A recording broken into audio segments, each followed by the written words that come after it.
നടൻ സിദ്ദിഖിനെതിരെ ബലാത്സംഗ കുറ്റം ചുമത്തി മ്യൂസിയം പോലീസ് കേസെടുത്തതോടെ നടൻ മുൻകൂർ ജാമ്യം തേടി ഹൈക്കോടതിയിലേക്ക്. ഈ പരാതി ഗൂഢാലോചനയാണെന്നാണ് സിദ്ദിഖിന്റെ നിലപാട്. ഇത് ചൂണ്ടിക്കാട്ടി DGPക്ക് സിദ്ദിഖ് പരാതിയും നൽകിയിരുന്നു. ഇതിന് പിന്നാലെയാണ് നടി ഇമെയിലിൽ പരാതി നൽകിയത്. ഈ സാഹചര്യത്തിലാണ് സിദ്ദിഖ് കോടതിയിലേക്ക് പോകുന്നത്. തന്റെ പരാതിയിൽ പോലീസ് അന്വേഷണം നടത്താത്തതും കോടതിയിൽ ചർച്ചയാക്കും.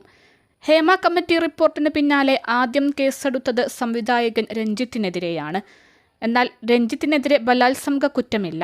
അതുകൊണ്ട് തന്നെ രഞ്ജിത്തിനെ ആദ്യം ചോദ്യം ചെയ്യും. അതിനുശേഷമേ അറസ്റ്റ് അടക്കമുള്ള കാര്യങ്ങൾ തീരുമാനിക്കൂ. എന്നാൽ സിദ്ദിഖിന് ആ പരിഗണന കിട്ടില്ല. ഈ സാഹചര്യം മനസ്സിലാക്കിയാണ് സിദ്ദിഖിന്റെ നീക്കം. സിദ്ദിഖിന് മുൻകൂർ ജാമ്യം കിട്ടുമോ എന്നത് നിലവിൽ ആരോപണം നേരിടുന്ന എല്ലാ നടന്മാർക്കും നിർണായകമാണ്.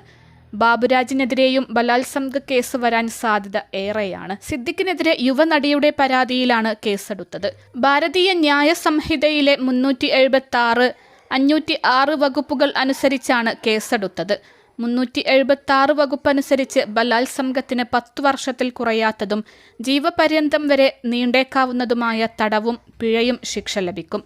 506 അനുസരിച്ച് ഭീഷണിപ്പെടുത്തലിന് 2 വർഷം വരെ തടവോ പിഴയോ 2 കൂടിയ ശിക്ഷയോ ലഭിക്കും. ബാബുരാജിനെതിരെയും ഇതേ വകുപ്പുകൾ വരാൻ സാധ്യത ഏറെയാണ്.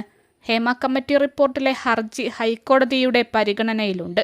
റിപ്പോർട്ട് സീൽ ചെയ്ത് സമർപ്പിക്കാൻ സർക്കാരിനോട് ആവശ്യപ്പെടുകയും ചെയ്തു. ഇതിനിടെയാണ് സിദ്ദിഖ് മുൻകൂർ ജാമ്യ സാധ്യത തേടുന്നത്. ബാബുരാജിനെതിരെയും നടിയാണ് ആരോപണം ഉന്നയിച്ചത്. ഈ നടി അന്നു തന്നെ പോലീസിനെ ബന്ധപ്പെട്ടു. പരാതി നൽകാനുള്ള വ്യക്തിപരമായ അസൗകര്യം കാരണം അത് നൽകിയില്ല.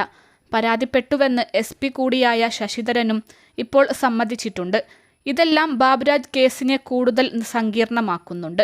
അതുകൊണ്ട് തന്നെ സിദ്ദിഖിന്റെ മുൻകൂർ ജാമ്യത്തിനായുള്ള നീക്കം സിനിമാ മേഖലയാകെ ശ്രദ്ധയോടെ നോക്കുന്നുണ്ട്. പോലീസും കരുതലോടെയാകും കേസ് ഹൈക്കോടതിയിൽ എത്തിയാൽ പ്രതികരിക്കുക. ഏതായാലും ഹൈക്കോടതിയുടെ തീരുമാനം അതിനിർണായകമായി മാറും. 2016 തലസ്ഥാനത്തെ ഹോട്ടലിൽ വെച്ച് തന്നെ പീഡിപ്പിച്ചതായാണ് യുവനടി വെളിപ്പെടുത്തിയത്. ആരോപണം ഉയർന്നതിനെ തുടർന്ന് അമ്മ സംഘടനയുടെ ജനറൽ സെക്രട്ടറി സ്ഥാനം സിദ്ദിഖ് രാജിവെച്ചിരുന്നു.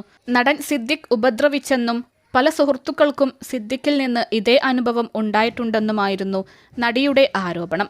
എന്നാൽ ആരോപണം കെട്ടിച്ചമച്ചതാണെന്നും പലപ്പോഴും പലതാണ് നടി പറഞ്ഞതെന്നും സിദ്ദിഖും വിശദീകരിക്കുന്നുണ്ട്. +2 കഴിഞ്ഞ സമയത്ത് സമൂഹമാധ്യമം വഴി ബന്ധപ്പെട്ടിരുന്നു. പിന്നീട് സുഖമായിരിക്കട്ടെ എന്ന സിനിമയുടെ പ്രിവ്യൂ ഷോ കഴിഞ്ഞ് മസ്കറ്റ് ഹോട്ടലിൽ ചർച്ചയ്ക്ക് വിളിച്ചു. അന്ന് എനിക്ക് 21 വയസ്സാണ്. അവിടെ ചെന്നപ്പോഴാണ് ലൈംഗികമായി ഉപദ്രവിച്ചത്. അയാൾ എന്നെ പൂട്ടിയിട്ടു. അവിടെ നിന്ന് രക്ഷപ്പെടുകയായിരുന്നു. ഇതാണ് നടിയുടെ ആരോപണം.